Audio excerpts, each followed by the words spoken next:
kal siam her suale san tu ngain arum vong vong kan ram nei chun than chuak turin ZPM party alo ding ta o zo ram nuam lung phang lo la tu na shom tuar mai la kan be zel don ram le nam ta kan ram nei sun adam le do ri lo le ru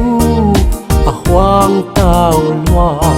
ro rel na khol a sang loa e mi pui nu nao an ru me ke ram le nam tan kan ding zel do o zo ram nuam lung phang lo la tu na shom tuar mai la kan be zel don ram le nam ta kan ram nei sun adam le do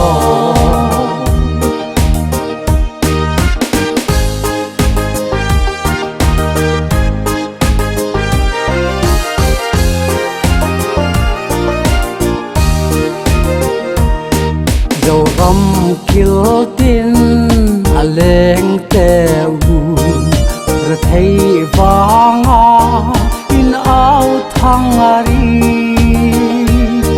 kan don ngam lo ana kan ti ZPM party trong rua lang o zo ram nuam lung phang lo la tu na shom tuar mai la kan be zel don ram le nam ta kan ram nei sun adam le do do ram riang te lo lung phang su tan kan ron ding chuak don e ru khlem le do chung zel ZPM party kan kal